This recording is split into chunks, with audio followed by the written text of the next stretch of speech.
वो कौन सा क्षण था, कौन सा वर्ष था, कौन सा समय था, कौन सी परिस्थिति थी कि आपने ठाना कि हमें वेद की तरफ लौटना है, तर्कों की तरफ लौटना है? धर्म में तो रुचि थी, लेकिन धर्म को जब हम जानने निकलते हैं तो क्योंकि हमें बहुत बड़ा धर्म का बाजार मिलता है बाहर, तो कुछ चीज़ें यहाँ से ले ली, कुछ चीज़ें यहाँ से ले ली, कुछ अद्वैत से, कुछ द्वैताद्वैत से, कुछ विशिष्टाद्वैत से, ठीक है, कुछ किसी पुराण से। तो हम जो आसपास से सुनते हैं हमें बस वही पता होता है। मुझे समझ में नहीं आया कि यार ऐसी कौन सी पुस्तक है जिसको पढ़ के आदमी इतना कट्टर हो जा रहा है और अपने आगे आर्य की पहचान जोड़ दे रहा है।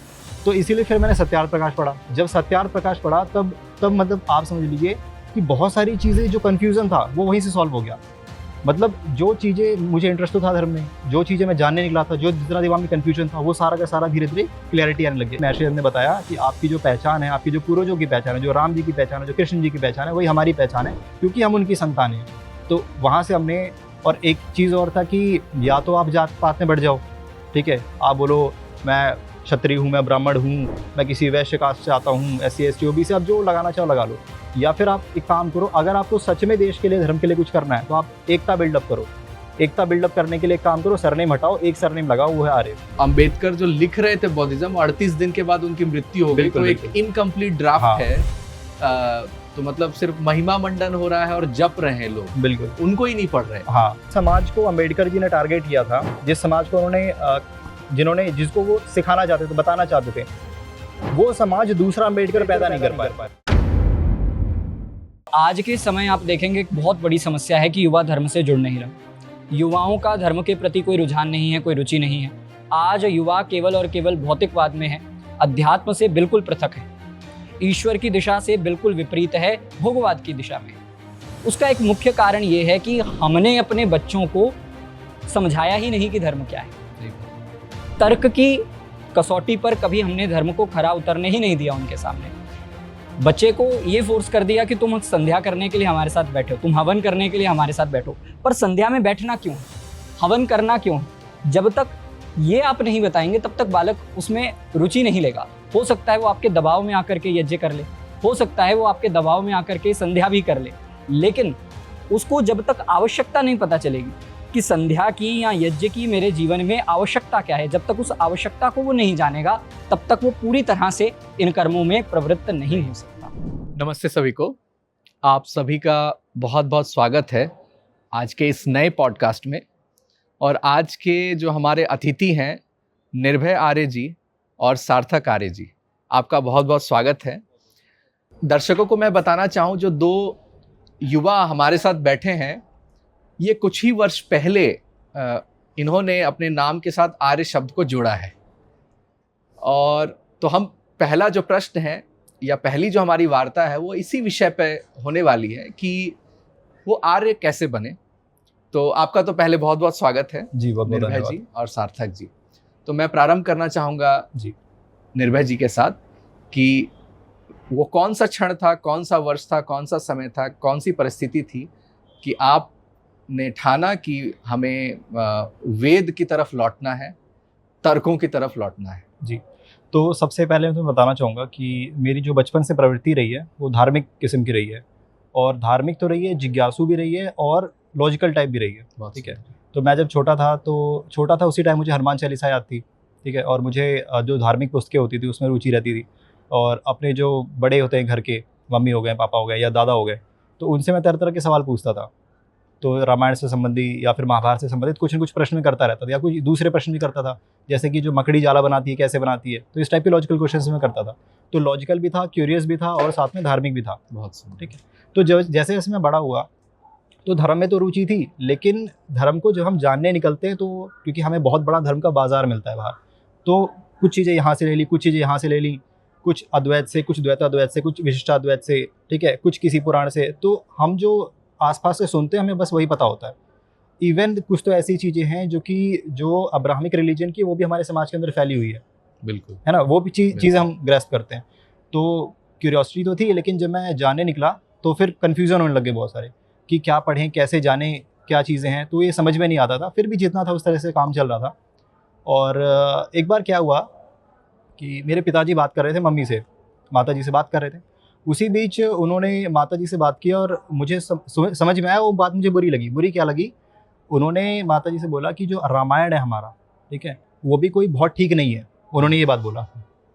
तो जब फिर मुझसे रहाने की मैंने पूछा, क्योंकि जैसे होता है ना कि आप धर्म के बारे में आप अगर बहुत ज़्यादा धार्मिक प्रवृत्ति सही की हो बात है। और किसी ने कुछ गलत टिप्पणी की तो आपको पसंद नहीं आता बिल्कुल भी। तो मैं थोड़ा सा, मुझे बुरा लगा, तो मैं पापा से पूछा कि ये बताइए कि मतलब कि ऐसा क्या आपने पढ़ लिया कि आपको गलत। तो उन्होंने बोला नहीं, उन्होंने मुझे सॉफ्टली बस बोला कि रामायण के अंदर भी बहुत अपवाद है, उन्होंने ऐसे बोला। उस समय मुझे अपवाद शब्द का अर्थ भी नहीं पता था। तो लेकिन मेरे मन में खटक थी कि नहीं, ऐसा नहीं हो सकता, मेरा धर्म है, गलत नहीं हो सकता, एक भावना होती है।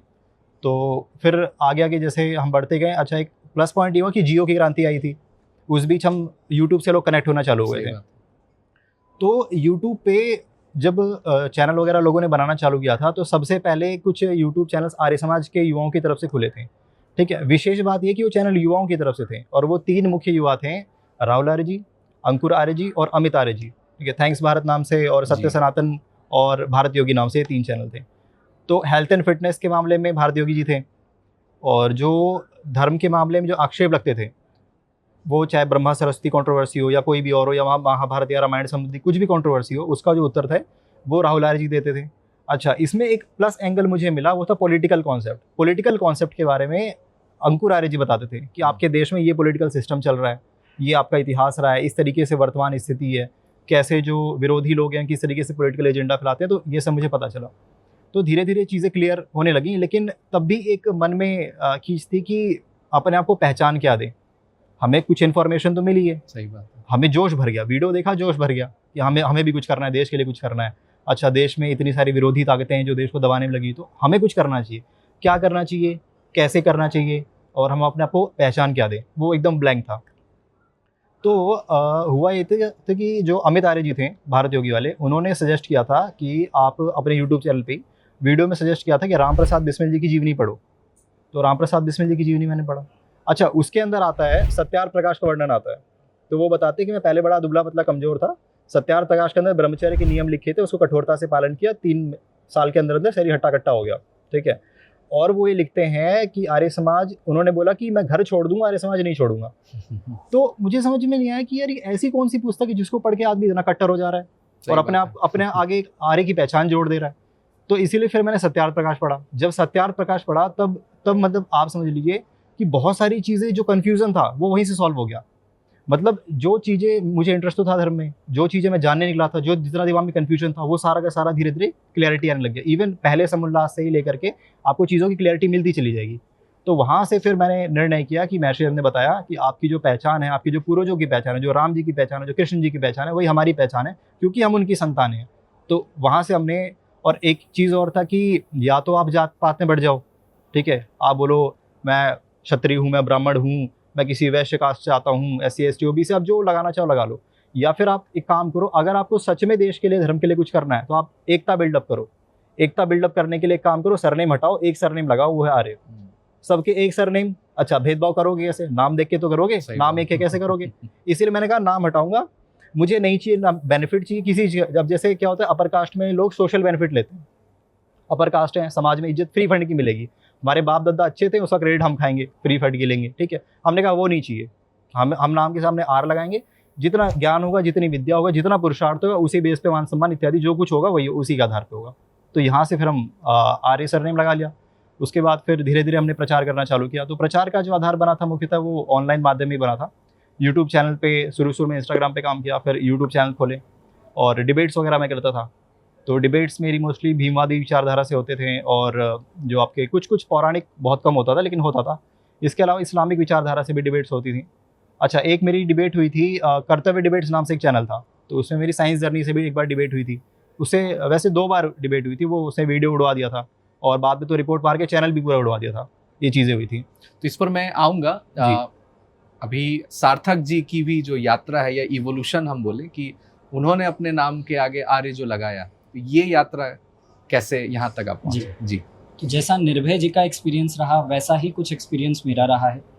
कहीं ना कहीं मेरी भी शुरुआत इसी ट्रिनिटी के साथ हुई थी, जो ट्रिनिटी राहुल आर्य जी, अंकुर आर्य जी और भारत योगी अमित आर्य जी का चैनल है। उसी ट्रिनिटी से मेरी भी शुरुआत हुई है। मेरा जन्म एक पौराणिक परिवार में हुआ है, और बचपन से ही हमें संस्कार मिले थे कि धार्मिक पुस्तकों का स्वाध्याय करना है, श्रेष्ठ आचरण करना है।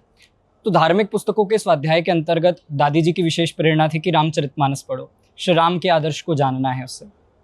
तो हम पढ़ते थे रामचरितमानस को, कुछ समझ आता था या नहीं आता था वो बात का विषय है, लेकिन एक रुचि बना करके, एक दिनचर्या बना करके रामचरितमानस का मैं पाठ किया करता था। 7वीं कक्षा का एक वृत्तांत है। 7वीं कक्षा में यूट्यूब पर राहुल आर्य जी की एक वीडियो प्राप्त हुई। थैंक्स भारत यूट्यूब चैनल था और वीडियो का विषय था रामायण के 5 बड़े झूठ। मुझे लगा किसी विधर्मी का यूट्यूब चैनल है और वो विधर्मी व्यक्ति ये रामायण पर आक्षेप लगा रहा है। इस बात को समझकर मैंने क्या किया, मैंने कहा इस वीडियो को देखते हैं और इस वीडियो का प्रत्युत्तर बनाएंगे। तो इस उद्देश्य से मैंने वीडियो को स्टार्ट किया था, लेकिन जैसे ही मैंने वीडियो को ओपन किया, एक बहुत बड़े विद्वान संस्कृत भाषा में शुद्ध संस्कृत श्लोकोच्चारण के साथ रामायण के श्लोक हमारे बीच में रख रहे थे, बहुत उत्तम व्याख्या उसकी रख रहे थे। तर्क के आधार पर क्या घटनाएं जो लोक प्रचलित हैं लेकिन वाल्मीकि रामायण में उनका कोई स्थान नहीं है, उसकी स्पष्टता राहुल आर्य जी से प्राप्त हो रही थी। तो ये पहली वीडियो थी जिनसे मैं राहुल आर्य जी से परिचित हुआ, आर्य समाज से परिचित हुआ। इसके बाद भ्रांति निवारण के लिए मैं राहुल आर्य जी को सुनता रहा। व्यायाम, योग आदि के लिए मैं भारत योगी यूट्यूब चैनल अमित आर्य जी को सुनता रहा। और इसी क्रम में भारत योगी यूट्यूब चैनल पर एक एडवर्टीजमेंट हुई। दर्शन योग महाविद्यालय रोजड़ के द्वारा अध्यात्म जागृति इंटरनेट सत्र आरंभ होने जा रहा है। और अध्यात्म जागृति इंटरनेट सत्र में श्रद्धेय आचार्य ईश्वरानंद जी हैं। उन्होंने बहुत अच्छा पाठ्यक्रम बनाकर युवाओं में और सभी एज वर्ग में, सभी एज ग्रुप में अध्यात्म से जुड़ करके हम कैसे लाभ प्राप्त कर सकते हैं, बेसिक से लेकर वैदिक सिद्धांतों के बेसिक से लेकर एडवांस लेवल तक श्रद्धेय आचार्य ईश्वरानंद जी के सानिध्य में ऑनलाइन अध्ययन करने का अवसर प्राप्त हुआ। कोरोना काल था, सब घर में बैठे थे और ये एक स्वर्णिम अवसर रहा कोरोना के समय में कि हमारे पास फ़ोन था और फ़ोन में ही हम आचार्य ईश्वरानंद जी को सुन रहे थे, उनसे शिक्षा ग्रहण कर रहे थे। तो आचार्य ईश्वरानंद जी से मुझे दर्शन योग महाविद्यालय के बारे में पता चला और दर्शन योग महाविद्यालय के निर्देशक पूज्य स्वामी विवेकानंद परिव्राजक जी, उनसे कुछ मार्गदर्शन मिलता रहा। और भी जितने आचार्यगण हैं जो पूज्य स्वामी सत्यपति परिव्राजक जी की परंपरा में तैयार हो रहे हैं, बहुत महान परंपरा है, उस परंपरा को मेरा नमन है। और उस परंपरा में तैयार जो विद्वान हैं वो आज देश में बहुत बड़ा कार्य कर रहे हैं और उन्हीं की छत्रछाया में ऑनलाइन परोक्ष रूप से सानिध्य को प्राप्त करते हुए कुछ ना कुछ विचार, दार्शनिक मत जानने को मिला। और उन्हीं के सानिध्य में मैंने अनेक शास्त्रों का, जैसे महाभारत, रामायण और इसी तरह दर्शन, उपनिषद, इनका अध्ययन ऑनलाइन माध्यम से किया। बहुत सुंदर। मतलब आप कह रहे हैं कि कोरोना काल में जब लोग डलगोना कॉफ़ी की फ़ोटो डाल रहे थे बना करके, उस समय का एक सदुपयोग करके आप मतलब आर्य बने, जो अभी जैसे निर्भय जी भी लगभग 5 साल पहले की आपकी? हाँ, लगभग 5 साल का टाइम हो, क्योंकि जब मैं स्कूल में था उसी टाइम से ही मैंने, आई थिंक 9th 10th में था, उस टाइम से मैंने देखना चालू कर दिया था। जी। तो आप दोनों की अपनी अपनी यूट्यूब चैनल है? हाँ जी। क्या अब बताइए। अभी जो चैनल है उसका नाम है ऋषि मंतव्य, ऋषि मंतव्य नाम से। उसमें कंटेंट क्या होता है? उसमें बेसिकली एक तो डिबेट्स होती हैं और इस्लाम के ऊपर जो आक्षेप होते हैं या फिर जो बातें होती हैं हम उनको रखते हैं। इसके अलावा जो वैदिक धर्म के ऊपर जो आक्षेप लगाए जाते हैं उसका उत्तर भी देते हैं हम।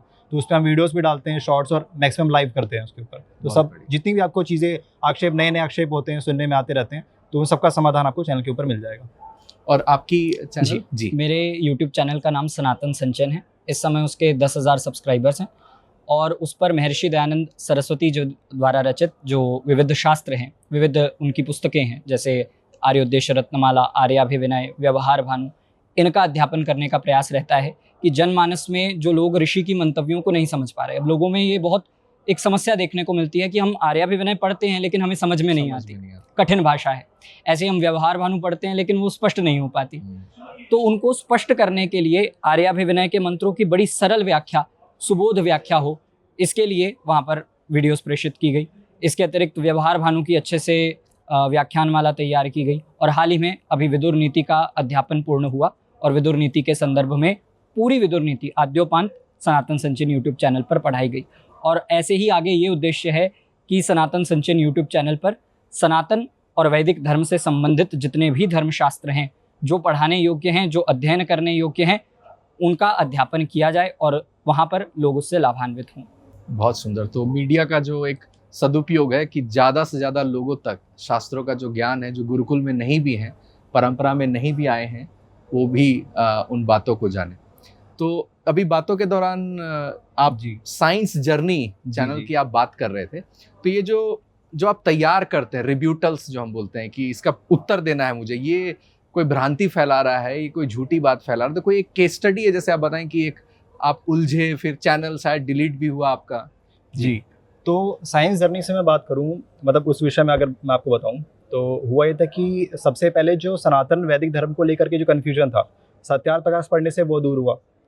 इसके बाद क्या हुआ, जब मैं इंस्टाग्राम पे आया और वहाँ पे हमने देखे कि अच्छा बहुत अलग अलग मत वाले हैं जो कि चिढ़ते हैं, द्वेष करते हैं और विरोधाभासी बातें भी फैलाते हैं। उस समय तो हमें लगा था कि हम सारे भाई बंधु हैं, ऐसी कोई बात नहीं है, लेकिन धीरे धीरे पता चला कि नहीं, ग्राउंड लेवल पे कुछ और भी चलता है, यहाँ पे बहुत कुछ सिस्टम है।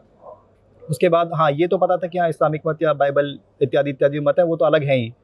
तो फिर हमने कार्य करना चालू किया। हमने शुरू में जो अपनी अच्छी बातें थी उनको लोगों को बताना चालू किया। तो क्या होता है, जब आप अच्छी बातें बताओगे तो कोई आपका विरोध जरूर करेगा। सही बात। अगर आप अच्छा काम करो तो विरोध होगा, खराब काम करे तो साथ में लग जाएंगे लोग कि चलो हम भी हाथ बटा देते हैं। अच्छा काम करे तो हाथ कोई बटाने नहीं आएगा, विरोध करने आ जाएंगे, अच्छा कैसे कर रहा है ये चीज़। तो उसी में जब हमने थोड़ा प्रचार करना चालू किया वैदिक सिद्धांतों का, तो फिर विरोधाभास चालू हो गया। उसी में फिर हमें धीरे धीरे पता चले कि अलग अलग यूट्यूब चैनल्स हैं, कुछ नहीं तो कम से कम दर्जन भर तो ऐसे चैनल हैं जो कि इस्लामिक चैनल्स हैं, जो सनातन धर्म वैदिक धर्म को गाली देते हैं, कटाक्ष करते हैं। देखो, एक तो आप तर्कपूर्ण खंडन करो, प्रमाण के आधार पर खंडन करो, एक है कि आप सिर्फ गाली दो। तो हमारा तरीका ये होता है कि ठीक है, आपने जो आरोप लगाया, आप लोगों को जो भरमा रहे हो, उनको जो भ्रमित कर रहे हो, उसका उत्तर हम देंगे, हम तैयार हैं उसके लिए। तो हमने शुरू में डिबेट्स का नहीं सोचा था, हमने शुरू में सोचा था कि जो आरोप लग रहे हैं उसका स्वयं से अध्ययन करके दिया जाए उत्तर, ठीक है। तो शुरू में तो हमने ये किया था। बाद में हमने निर्णय किया कि अब जैसे क्या होता है कि ये जितने भी यूट्यूब चैनल आते हैं, जैसे साइंस जर्नी हो गया और इसके जैसे 2-4 और हैं जो भीमवादी विचारधारा को फैलाते हैं। रियल में वो भीमवादी भी नहीं होते, क्योंकि ना उन्होंने अम्बेडकर जी को पढ़ा होता है, ना वो उनको फॉलो ही करते हैं। वो बस नाम यूज करते हैं अम्बेडकर जी का, बुद्ध का, ठीक है, लेकिन हाँ फॉलो किसी को नहीं करते। तो इसी हिसाब से अब ये लोगों को भरमाते थे। तो हमने सोचा अब वो जो उनके जो चेले थे वो आके हमें कहते थे कि तुम इतना ज़्यादा अगर प्रचार कर रहे हो, दम है तो उनसे डिबेट करो, उनसे करो। हमने कहा चलो भी देख लेते हैं, ऐसी क्या बात है। तो मैं पहुंचा साइंस जर्नी के पास डिबेट करने के लिए। तो हमेशा किसी न किसी धर्म ग्रंथ को लेकर के दिखाते हैं कि आप में ये गड़बड़ी, ये गड़बड़ी, ये गड़बड़ी। तो मैं उनके पास में, वो बुद्धिज़्म का बहुत प्रचार करते हैं, तो मैं उनके पास पहुंचा कि जी आपका ये बुद्धिस्ट का ग्रंथ है विनय पिटक, ठीक है, यहाँ पे एक जगह पे लिखा हुआ है कि सांप काट ले तो आप मल मूत्र इत्यादि उसको खिलाओ, ठीक हो जाएगा। तो मेरा प्रश्न ये है कि जो मल मूत्र खाना, ये कौन से साइंस की बात है, मुझे आप ये समझा दो। तो सबसे पहले तो वो वहाँ पे हक्का बक्का रहेगा कि यार इसने कैसे पूछ दिया। तो उसने सबसे पहले मना कर दिया कि मैं तो बुद्धिस्ट हूँ ही नहीं, मैं तो मानता ही नहीं हूँ। हमने कहा कि जी आपने जो कम से कम 500 से ऊपर, 1000 से ऊपर जो अपनी वीडियोस बना रखी है, सारी बुद्धिज्म के ऊपर है। आप किस विचारधारा को लोगों को बता रहे हो? बुद्धिज्म बता रहे हो ना, न्यू बुद्धिज्म। तो अगर आप ये बता रहे हो तो आप इसी को फॉलो कर रहे हो। वहाँ से वो पलटा। हमने कहा चलो कोई बात नहीं, लेकिन अब वो क्या कह रहा था, इसका उत्तर ना देकर के वेद पे आए। लास्ट में उसने बोला कि हम तो किताब को प्रमाण मानते ही नहीं है।